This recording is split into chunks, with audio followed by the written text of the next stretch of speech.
Do you ever find yourself feeling bad for something that you're supposed to do but you're not just doing? Like you're supposed to do an assignment or do some chore, but then you attack yourself for procrastinating. If you really think about it, that's pretty peculiar phenomenon.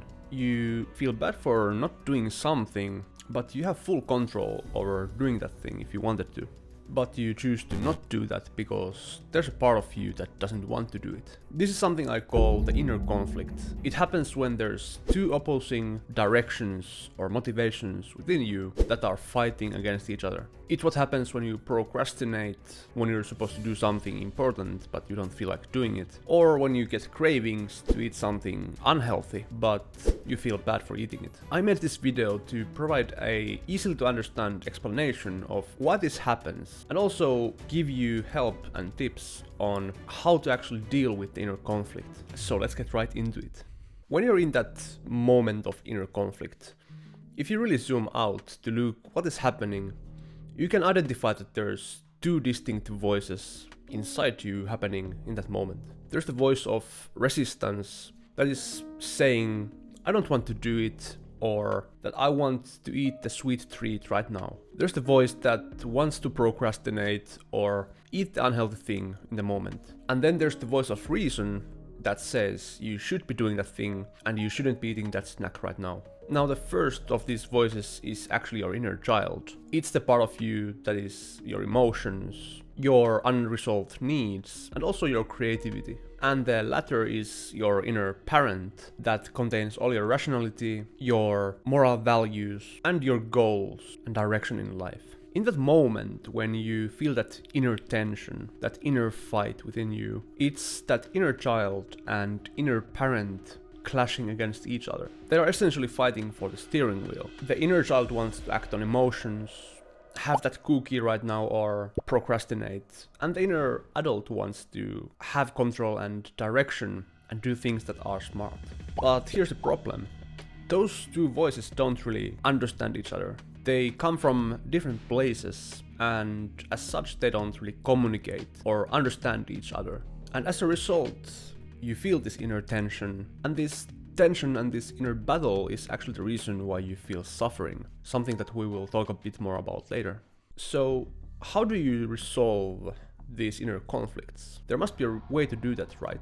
Well, there actually is. And to understand how to do this, we have to zoom out in those situations where the inner conflict happens. And we can actually identify some patterns in these moments. And usually that pattern is one of two. In some cases, the inner child is actually in control in that moment. And this is when you know you shouldn't be doing something, but you do it anyway. You eat that cookie or you procrastinate when you're supposed to do something important. On the opposite end of the spectrum, you also might never let your inner child express itself. You might have strict boundaries that you never break, and you never let that inner child express. And in such situations, it's the inner parent that dominates. But this isn't healthy either.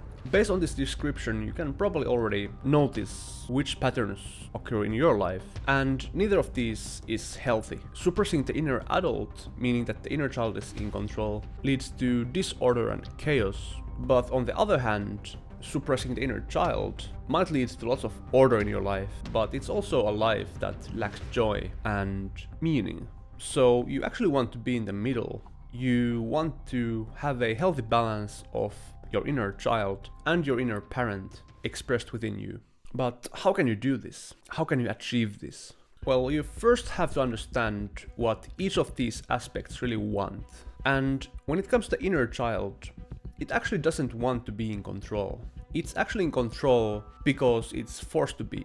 And what the inner child really wants is to be seen and accepted by the inner parent. The inner parent, on the other hand, should be in control, but it doesn't always want to be.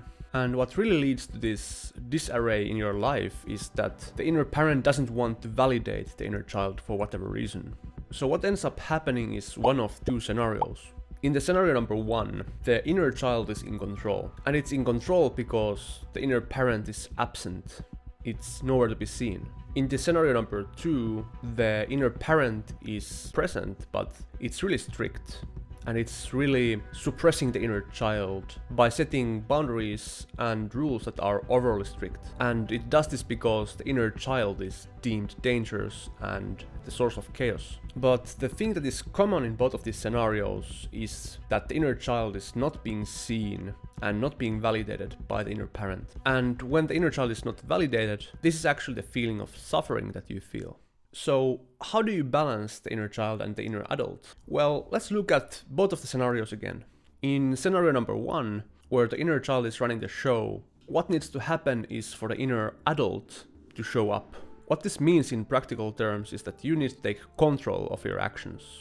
But not by blaming the inner child. You actually have to take responsibility for your actions and not blame them on your emotions. And realize that it wasn't the inner child's fault that it's running the show. It's running the show because you're absent. And what the inner child really wants is to be seen and validated by the parent. That's why they're acting up, so that you would see them and set those boundaries. And sadly, this is something that happens in real life very often, where parents blame their children for acting up instead of actually showing up emotionally and setting those healthy boundaries. In the second scenario, where the inner parent is fully in control and has set really strict boundaries for the inner child to suppress it, there is a fear that if the inner child is let out, if it's allowed to express itself, it will lead to chaos and disorder. However, what the inner parent fails to realize is that the inner child doesn't want control. It simply needs to be validated and seen.